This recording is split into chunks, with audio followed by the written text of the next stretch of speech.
peux lire dans tes pensées, dit la fille. Le juge rit jusqu'à ce qu'elle révèle son secret le plus sombre.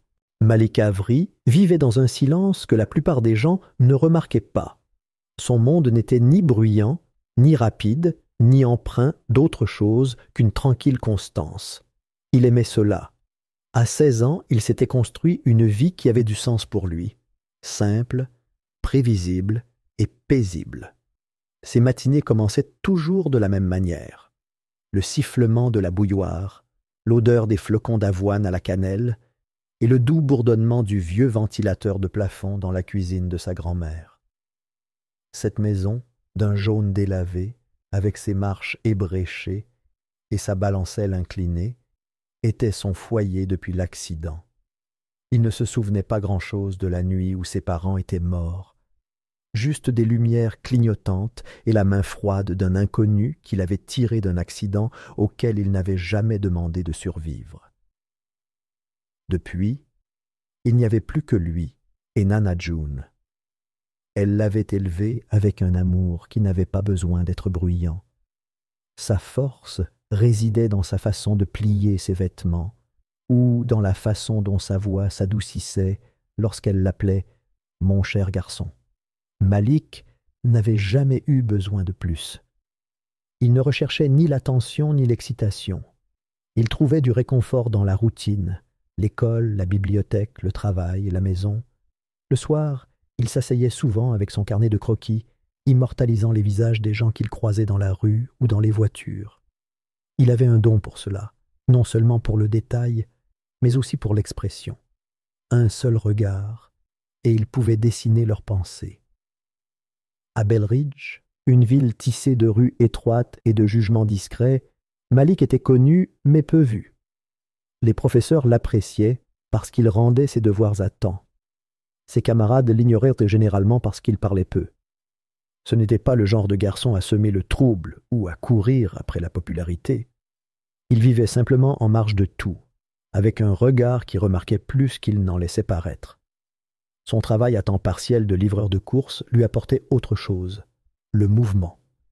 Il traversait la ville à vélo, empruntant les trottoirs fissurés et les ruelles poussiéreuses, livrant des sacs en papier aux personnes âgées, fatiguées et oubliées.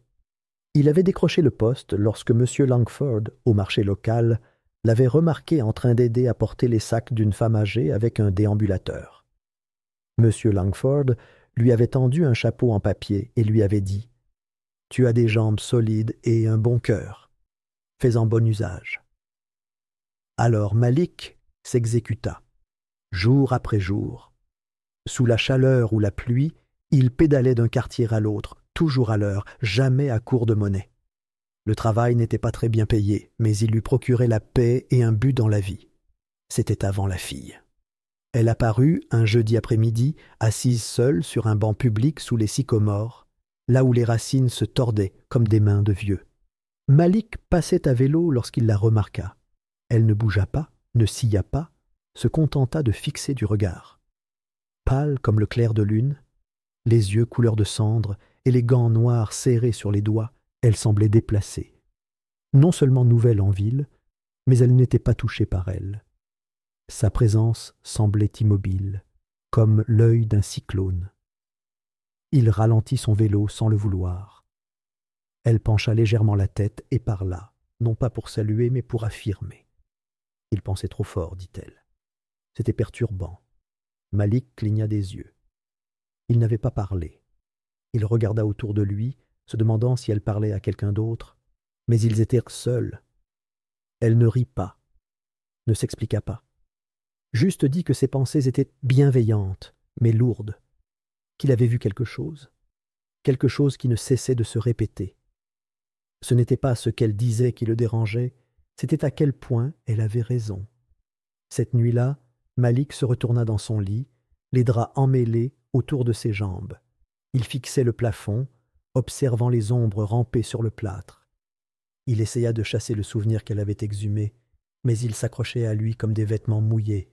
Les images lui revinrent, nettes, claires, impossibles à oublier. 2 semaines auparavant, Lakeview. Il se souvint de la route qui montait en courbe, du portail doré qui s'était ouvert en grinçant avant même qu'il ait sonné, de la maison immense avec trop de fenêtres et un silence qui lui semblait anormal. Il était arrivé en avance pour une livraison, des courses commandées par quelqu'un dont le nom n'était pas sur le ticket de caisse. Il fit le tour de la maison, sac à la main, et resta figé. Un homme en costume bleu marine, rasé de près, aux cheveux argentés et à l'autorité d'un juge, se tenait près du garage. À côté de lui, un garçon, petit, tremblant, pas plus de 10 ans, serrait un ours en peluche et semblait pleurer depuis des heures. L'homme l'attrapa par le bras, murmura quelque chose que Malik ne put entendre et ouvrit l'arrière d'une camionnette sombre sans plaque d'immatriculation. Malik avait reculé d'un pas, son pied craquant une brindille. L'homme se retourna les yeux plissés et pendant une seconde, ils se fixèrent du regard. Malik haleta. Puis il fit demi-tour et courut. Le lendemain, lorsqu'il revint à l'adresse indiquée, la maison était vide de vie. Rideaux tirés, lumières éteintes, un panneau « À vendre » planté dans la pelouse comme une pierre tombale. Il prévint la police. Tout expliqua. L'agente en uniforme hocha lentement la tête, prit des notes d'un stylo tremblant, puis referma le dossier et dit que quelqu'un assurerait le suivi. Personne ne le fit. 2 jours plus tard, une brique vola à travers la fenêtre de la chambre de Malik, éparpillant du verre sur ses croquis. Sur la brique, un mot. Pas de mot. Juste un cercle barré, tracé au marqueur rouge. Il le montra à Nana June. Elle lui prit le visage entre les mains et lui dit de ne plus en parler. Ses mains tremblaient en le disant. Puis, l'appel arriva. Une information anonyme affirmait que Malik s'était introduit par effraction dans une maison près du quartier gouvernemental. L'adresse appartenait à quelqu'un d'important, mais personne ne lui révéla qui. Il fut arrêté sans sommation, menotté devant ses camarades de classe, accusé de vol. Lorsqu'il demanda ce qu'il était censé avoir volé, ils répondirent « des dossiers », mais incapables de dire lesquels. Ils dirent que son empreinte digitale était sur la poignée de porte. Personne ne se demanda comment elle était arrivée là. Personne ne crut qu'il disait la vérité. Son avocat commis d'office se présenta 5 minutes avant l'audience et le regarda à peine dans les yeux. Malik était maintenant assis au tribunal pour enfants, les mains jointes sur les genoux. La salle d'audience sentait le vieux papier et le cirage. Les bancs en bois étaient à moitié remplis de gens venus pour le drame, pas pour la justice. L'air bourdonnait de murmures. Au premier rang était assis le juge Aldrich Hayes, le même homme que Malik avait vu ce jour-là près de la camionnette. Il portait sa robe comme un bouclier et regardait par-dessus ses lunettes avec un calme acquis, faisant semblant d'être des inconnus. Son expression était indéchiffrable. Sa plaque signalétique brillait trop fort sous la lumière. Malik entendait à peine l'avocat à côté de lui. La voix de l'homme était sèche, désintéressée, plus concentrée sur le tic-tac de l'horloge que sur l'affaire. Malik se sentait comme un meuble, quelque chose qu'on déplace, pas quelqu'un qu'on entend. Mais au dernier rang de la salle d'audience, elle était assise, Séraphina, toujours gantée, toujours sans ciller. Elle ne regardait pas Malik, elle regardait le juge.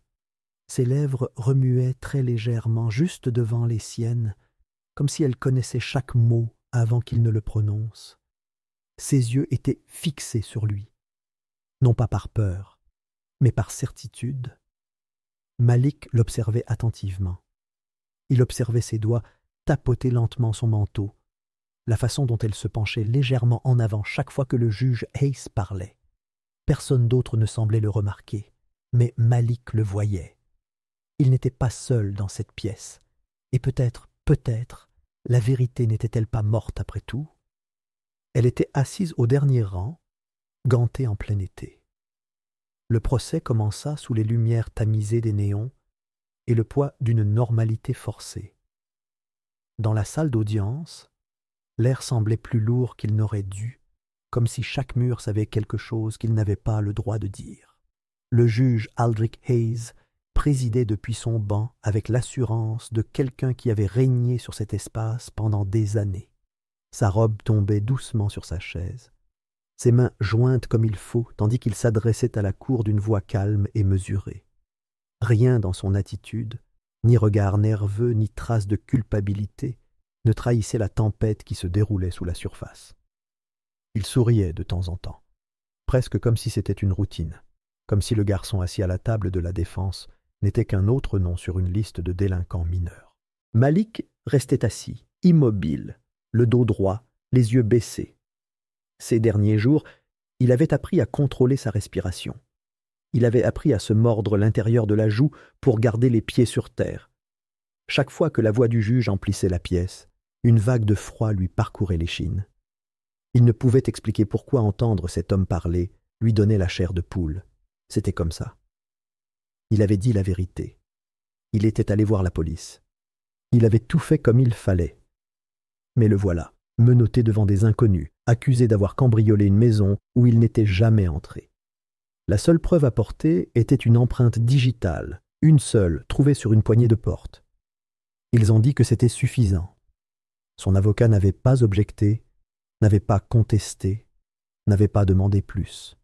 L'homme parlait à peine, jetant un coup d'œil à l'horloge plus souvent qu'au garçon qu'il était censé défendre.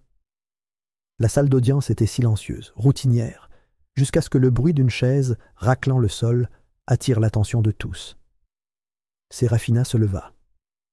Elle n'avait pas été appelée. Son nom ne figurait pas sur la liste des témoins.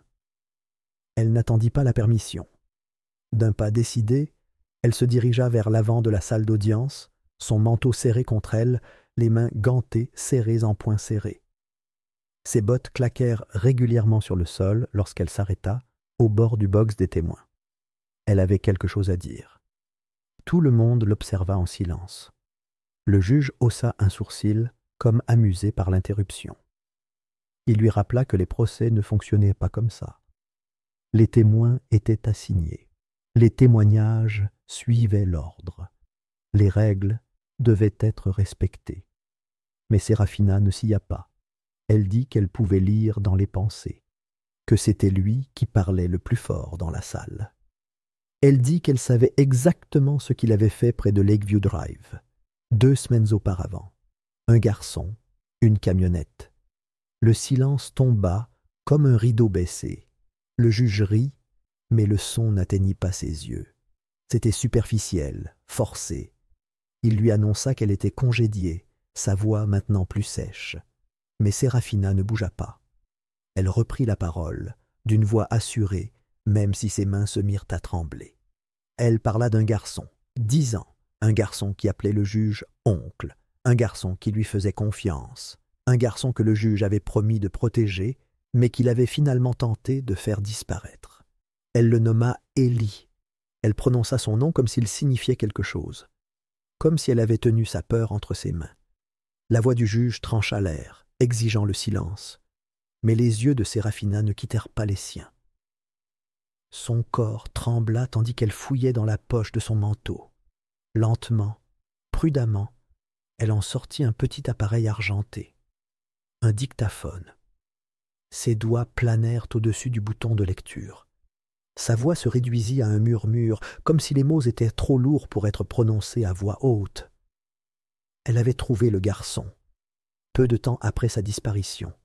Elle l'avait écouté, elle avait enregistré ce qu'il disait, parce que quelque chose lui disait que personne ne la croirait autrement. Elle appuya sur lecture. Au début, il n'y eut que des parasites. Puis le son d'une petite voix tremblante emplit la salle d'audience. Une voix d'enfant. Élie. Il semblait effrayé, sa respiration saccadée, comme s'il ne voulait pas dire ce qu'il allait dire. Mais il le fit. Il dit que quelqu'un lui avait dit de se taire, que s'il en parlait à qui que ce soit, il serait renvoyé, qu'il avait vu des choses, des photos, des choses qu'aucun enfant ne devrait voir. Il dit que le juge lui avait dit qu'il était le seul à savoir, et que c'était pour ça qu'il devait disparaître. Le silence dans la salle d'audience se transforma. L'immobilité s'installa, la stupeur régnait. La main du juge frappa le banc avec son marteau encore et encore, exigeant le calme. Mais le son ne couvrit pas la voix de l'enregistreur. Il n'effaça pas ce qui avait déjà été entendu. De l'autre côté de l'allée, une femme haleta. Un homme se leva au dernier rang, puis se rassit, pâle et les yeux écarquillés. Une des journalistes, dans un coin, griffonnait furieusement dans son carnet, les doigts tremblants. Malik se tourna lentement vers Séraphina. Elle se tenait là, comme pétrifiée, sans regarder personne. Son regard était perdu, fixé sur quelque chose que personne d'autre ne pouvait voir. Pour la première fois depuis le début, Malik sentit la pression sur sa poitrine se relâcher. Quelqu'un d'autre savait. Quelqu'un d'autre avait le courage de parler. Le procès fut interrompu. Il n'y avait pas le choix. Le lendemain matin, l'histoire était partout. Des quarts de reportage bordaient les marches du palais de justice. Des journalistes, debout sous la pluie, micro à la main, répétaient le même titre.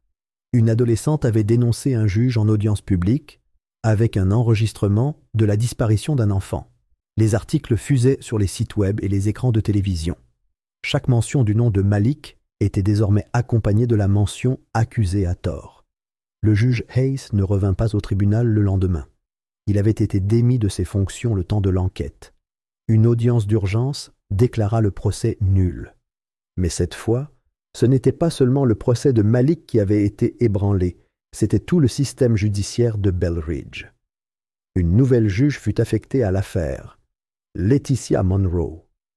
Son nom était murmuré avec un mélange de respect et de peur. Elle avait autrefois fait tomber 3 procureurs corrompus dans un comté voisin. La politique ne l'intéressait pas. Elle ne jouait pas. Elle était avocate spécialisée dans les droits civiques bien avant de porter une robe noire, et lorsqu'elle retournait au tribunal, elle refusait de la remettre.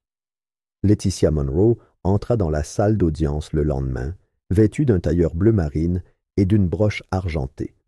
L'insigne disait « La vérité n'a pas besoin de permission ». Elle ne sourit pas. Elle ne parla que lorsque tout le monde se tut. Malik leva les yeux de son siège et vit quelque chose de différent dans son regard. Ni pitié, ni indifférence, de la détermination. Elle ouvrit le dossier et jeta un coup d'œil vers la table de la défense, puis vers l'accusation. Son regard était lent, fixe, tranchant. Tout avait changé. L'histoire ne concernait plus seulement Malik. Il s'agissait des voix qu'il tentait de faire taire, et de la jeune fille qui refusait de les laisser faire. La salle d'audience de Leticia Monroe ne respirait plus comme avant. Elle ne craquait plus sous l'effet d'un ordre trompeur et ne portait plus le parfum vicié de la peur déguisée en autorité. Cet endroit était plus net, plus lumineux, plus déterminé. Les rideaux étaient ouverts. Les fenêtres laissaient entrer la lumière, non seulement du soleil, mais aussi des regards des gens rassemblés dehors, pressés contre la vitre comme témoins d'une chose sacrée ou terrible, peut-être les deux. Tout semblait exposé maintenant. Le parquet, la galerie, même l'air, semblaient vibrer de la certitude que ce procès ne concernait plus seulement Malik. Il s'agissait de la pourriture enfouie sous des bancs polis et des plaques dorées. Et Leticia Monroe n'allait pas laisser cette pourriture rester cachée.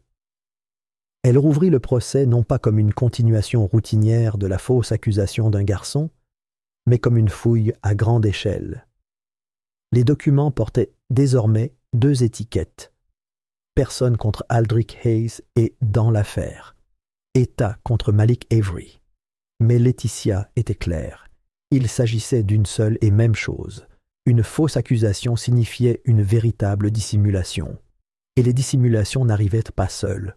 Un à un, les noms commencèrent à s'ajouter à la liste des témoins.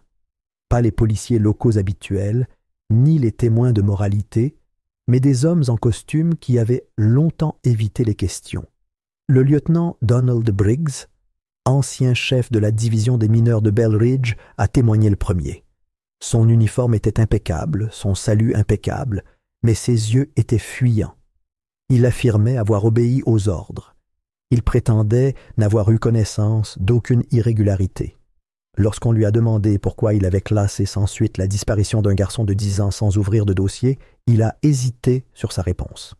Une question de juridiction. Une question de manque de preuves.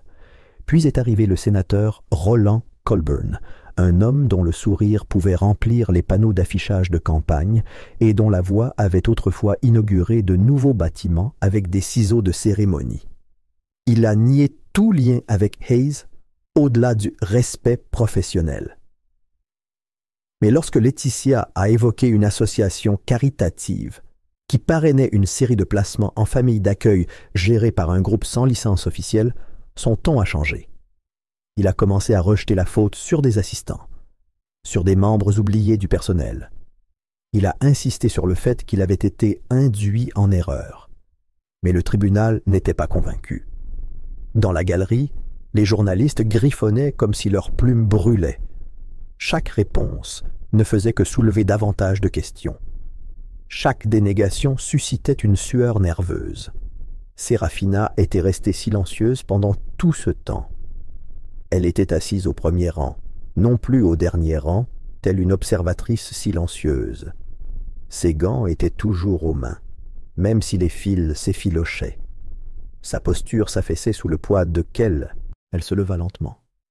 La force dont elle avait fait preuve plus tôt vacillait. Ses pas n'étaient pas provoquants, ils étaient épuisés. Ses doigts tremblaient en approchant du centre de la salle. Elle ne regarda pas le public. Elle ne regarda ni le sénateur, ni le lieutenant. Elle fixa le sol, comme si les mots dont elle avait besoin étaient enfouis quelque part sous le carrelage. Elle dit que ce n'était pas comme lire dans les pensées, pas vraiment. C'était plutôt comme entendre des échos, des pensées prisonnières qui s'accrochaient aux gens comme de la fumée. Certains murmuraient à peine, mais d'autres, ceux qui avaient quelque chose à cacher, criaient sans jamais ouvrir la bouche. Plus elle approchait de la vérité, plus ces échos devenaient forts. Elle dit que ça faisait mal, que ça brûlait derrière ses yeux, la faisait trembler. Elle dit que la peur avait un son et le regret un goût, et qu'elle s'étouffait avec les deux. La salle resta silencieuse. Personne ne bougea. Même Laetitia attendit, lui laissant le temps. Puis vinrent les flashbacks, des souvenirs soudains et aigus se fracassant dans sa voix, tandis qu'elle parlait. 2 semaines plus tôt, elle avait erré près de la gare de triage, en bordure de Belridge, poussée par un sentiment qu'elle ne pouvait expliquer. Ce sentiment l'avait conduite à une serre abandonnée, derrière un hangar en ruine. C'est là qu'elle l'avait trouvée, Ellie. Recroquevillée sous une table cassée, la peau pâle, les yeux écarquillés de méfiance. Elle lui avait donné un sandwich. Il n'avait rien dit avant le 2e jour. Le 3e, il avait pleuré lorsqu'elle lui avait offert un manteau. Il lui avait tout raconté. La maison près de Lakeview, son enlèvement, les photos, le fait qu'on lui avait dit d'oublier ou de disparaître. Elle avait tout enregistré, non pas parce qu'elle doutait de lui, mais parce qu'elle savait que d'autres le feraient. Elle l'avait nettoyé, lui avait trouvé un endroit où dormir. Mais cette nuit-là, la serre avait pris feu. Il s'était enfui par la porte de derrière, les flammes suivant leurs pas. Elle n'avait jamais vu qui avait allumé le feu. Elle avait dit que c'était à ce moment-là qu'elle était allée voir Malik. Elle avait besoin de quelqu'un qui ne la regarde pas comme si elle était folle. Quelqu'un qui croit encore que le monde est rempli de gens bien. Quelqu'un qui protégerait Ellie si elle n'y parvenait pas. Elle marqua une pause, prit une inspiration, puis sa voix se brisa. La peur du juge, dit-elle, était plus forte que tout. Même maintenant, même après tout ce qui s'était passé, elle ne persistait pas, elle hurlait. Et il ne s'agissait pas seulement d'Ellie. Il y avait plus. C'est alors qu'elle fouilla dans son sac à dos. Le mouvement fut lent, prudent. De l'intérieur, elle en sortit un carnet relié en cuir, usé et craquelé. Il semblait fragile, comme si un mauvais contact pouvait le faire tomber en morceaux. Elle s'avança et le posa délicatement sur la table d'épreuve. La pièce sembla pencher. Laetitia s'approche avec précaution, soulevant la couverture comme si elle était en verre. À l'intérieur, page après page, écrites en cursive serrées et bouclées, remplissaient le livre. Date. Initiale. Coche. Code. Les noms des enfants se déplaçaient dans les familles d'accueil comme des cartes à jouer. À côté de certains noms, il y avait des étoiles. À côté d'autres, des croix rouges. En haut de plusieurs pages, un nom apparaissait sans cesse. A. H. Laetitia tourna une page, puis une autre. Puis elle s'arrêta. Elle leva les yeux. Sa voix était calme, mais son regard était fulgurant. Le juge Aldrich Hayes n'avait pas seulement abusé de son pouvoir, il en avait fait quelque chose. Un pipeline. Des enfants retirés de foyers vulnérables, placés de force dans de faux placements, confiés à des commanditaires. Il y avait des allusions à l'argent, des dons déguisés en subventions, des frais présentés comme des évaluations thérapeutiques, et même une note sur l'utilisation de fourgonnettes privées pour éviter toute confusion. Malik observait depuis son siège, les mains serrées. Il comprenait enfin pourquoi on avait essayé de le réduire au silence. Il n'était pas une menace à cause de ce qu'il disait. Il était une menace à cause de ce qu'il voyait. Il n'avait pas commis d'erreur. Il était entré dans une machine conçue pour cacher les enfants à la vue de tous. Le silence se brisa. Les journalistes se levèrent d'un bond, lançant des questions à travers la salle d'audience. Les caméras crépitèrent à toute vitesse. Un homme dans l'assistance tenta de s'emparer du carnet, mais fut plaqué au sol par un huissier. Quelqu'un cria dans le couloir. Des papiers volèrent. Des chaises raclèrent.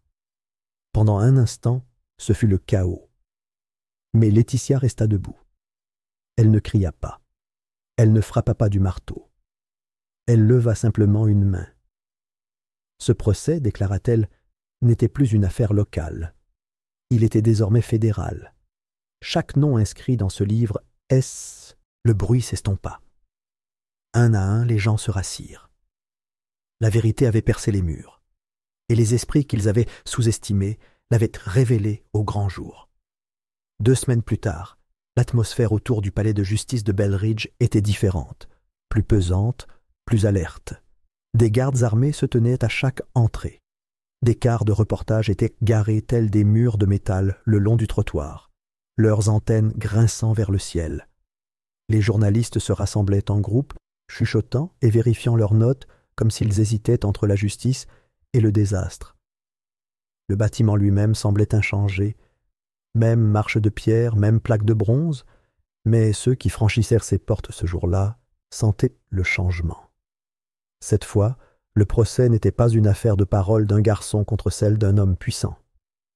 Cette fois, c'était le pouvoir lui-même qui était en cause. Malik n'était pas assis à la place de l'accusé. Il était assis au premier rang, à côté de sa grand-mère, qui lui serrait la main sur les genoux. Elle portait ses plus beaux atours du dimanche, une robe bleue discrète et une broche argentée assortie à celle que le juge Monroe avait rendue célèbre. Des cernes sous ses yeux brillaient d'une certaine stabilité, d'une certaine fierté. Malik restait assis, immobile, plus grand que des semaines auparavant, non pas parce que son corps avait changé, mais parce que tout avait changé dans son cœur. Au centre de la pièce était assis le juge Aldrich Hayes. Sa robe avait disparu. Son visage avait perdu son éclat. Il portait un costume gris uni, du genre de ceux que l'État délivrait aux personnes autrefois importantes qui n'avaient plus le droit de s'habiller. Ses mains étaient légèrement entravées, juste assez pour rappeler à tous que l'immunité avait expiré. À sa droite était assis le sénateur Roland Colburn, plus maigre et plus en colère, la mâchoire serrée, les yeux plissés à chaque murmure dans la pièce. De l'autre côté, le lieutenant Briggs gardait le regard fixé vers l'avant, l'air impassible, la posture raide d'un homme habitué à obéir même sans uniforme. Les accusations avaient été soigneusement formulées. Trafic d'enfants, entrave à la justice, intimidation de témoins. Il y avait eu des mois de silence, d'enfants déplacés et effacés, de dossiers effacés et de placements mal étiquetés. Mais maintenant, il y avait des noms, des dossiers, des témoignages. Maintenant, il y avait Ellie, vivant, présent. Et les responsables de sa disparition ne pouvaient plus prétendre qu'il n'était qu'une rumeur. Ellie était assis au 2e rang, les jambes ballantes juste au-dessus du sol. Son nouveau tuteur, un enseignant discret venu d'un autre État, le soutenait d'un bras doux. Il portait un pull trop grand et des chaussures trop petites, mais son visage était calme. Il ne regardait pas celui qu'il appelait autrefois son oncle. Son regard restait fixé sur le banc où Laetitia Monroe était maintenant assise, un stylo à la main, le regard fixe, la voix posée. Laetitia s'adressa au tribunal avec la gravité de quelqu'un qui avait attendu des années pour prononcer ces mots.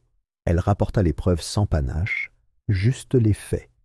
Elle décrivit la manipulation des familles d'accueil, les transferts en fourgonnette, les registres de placement falsifiés. Elle fit référence au journal que Sérafina avait découvert, à l'enregistrement audio qu'elle avait enregistré et à l'incendie dont elle s'était échappée, Ellie dans les bras. Elle ne s'arrêta pas d'émotion. La vérité, croyait-elle, n'avait pas besoin d'être criée. Malik la regarda avec une admiration silencieuse. Elle ne ressemblait en rien à Hayes. Son autorité ne lui venait ni de robe, ni de voix forte. Elle provenait d'une intégrité inébranlable. Sérafina entra dans la salle d'audience juste avant les plaidoiries finales. Elle avait changé. Son visage était plus pâle, plus mince. Les cernes sous ses yeux semblaient désormais permanents. Ses mouvements étaient lents, réfléchis, comme si chaque pas devait être mérité. Elle était assise seule, à la place où elle avait autrefois murmuré les paroles du juge avant qu'il ne les prononce. Cette fois, elle ne regarda pas Hayes. Elle regarda Malik, et lorsqu'il se retourna, elle lui adressa un léger hochement de tête. Les échos s'étaient tus, le lui avait-elle dit plus tôt dans la semaine. Pas disparus, mais faibles. Elle entendait encore des regrets dans les couloirs, la culpabilité se cachant derrière les portes closes, mais le bruit s'était atténué. Leur peur avait disparu, et avec elle le pouvoir qu'ils croyaient les rendre intouchables. Elle n'appelait pas cela la paix, elle appelait cela l'espace, pour respirer, pour se reposer. Laetitia se leva pour le verdict. Sa voix était inébranlable. Elle dit que la salle d'audience avait autrefois appartenu au pouvoir, qu'elle avait été un bouclier pour les hommes qui portaient la loi comme une armure, qui la tordaient pour protéger leurs secrets. Mais aujourd'hui, elle appartenait à la vérité, aux enfants dont les noms avaient été enterrés, aux voix presque effacées, à ceux que la société avait rejetés comme faibles, étranges ou gênants. Elle dit que le système s'était fissuré, mais qu'il ne s'était pas effondré, que la justice, lorsqu'elle était entre de bonnes mains, avait encore une voix. La galerie écouta en silence le prononcé de la sentence. Hayes purgerait 25 ans de prison sans possibilité de libération conditionnelle. Colburn en écouta 18 pour complot et obstruction. Briggs en écouta 15 pour falsification de dossiers et menaces envers un mineur. Personne ne protesta. Personne n'applaudit. La salle respirait, tout simplement. Alors que Hayes se levait pour être emmené, il se retourna. Son regard rencontra Sérafina. Il marmonna quelque chose dans sa barbe, trop bas pour que quiconque puisse l'entendre. « Tu mens. » Mais Sérafina ne protesta pas. Elle ne se leva pas. Elle ne scia pas. Elle murmura simplement des mots qui semblèrent tomber comme une pierre dans un puits. « Tu aurais dû faire plus attention à tes pensées. » Le silence se brisa. Ce n'était ni un cri, ni une acclamation. C'étaient des applaudissements. La salle d'audience n'explosa pas. Elle expira. Lentement, sûrement, des mains se joignirent, reconnaissant silencieusement ce qui avait été fait, ce qui avait été révélé, ce à quoi on avait survécu. Ce n'était pas un triomphe, c'était une délivrance. Malik se tenait aux côtés de sa grand-mère. Le soleil avait enfin percé les nuages gris. Alors qu'il montait les marches du palais de justice, le vent souleva légèrement son manteau et il leva les yeux brûlants, non pas à cause de la luminosité, mais à cause du poids enfin levé. Il était libre, pas seulement des accusations, mais de la peur, du silence, du sentiment que personne ne le croirait jamais. Sa grand-mère lui serra la main fermement, murmurant quelque chose rien que pour lui. Il n'eut pas besoin de répondre. Ils marchèrent, tout simplement, pas à pas, loin du bâtiment, vers quelque chose de nouveau. Sérafina était partie 2 jours plus tard. Pas de lettre, pas de coup de fil. Sa famille d'accueil lui avait dit qu'elle avait préparé un petit sac et était partie avant le lever du soleil. Elle avait tout laissé derrière elle, à l'exception d'un simple morceau de papier plié, posé délicatement sur le banc du tribunal, où elle avait un jour dit la vérité, les mains tremblantes. C'était un croquis. Malik l'avait immédiatement reconnu. Ses propres coups de crayon, dessinés des semaines plus tôt. Un profil d'elle, la tête penchée, le regard droit devant, un léger sourire narquois aux lèvres. Il avait oublié qu'il l'avait fait. Elle l'avait gardé. En bas, écrit de sa main, 9 mots simples. Certains esprits sont trop bruyants pour rester cachés à jamais. Personne ne savait où elle était allée. Personne ne savait ce qu'elle ferait ensuite. Mais Malik croyait une chose de tout son cœur. Elle ne partirait jamais vraiment, parce que la vérité qu'elle portait avait déjà pris racine, en lui, en Élie, en Laetitia, en chaque enfant dont le nom avait été un jour ignoré, et dans chaque esprit qui était enfin prêt à écouter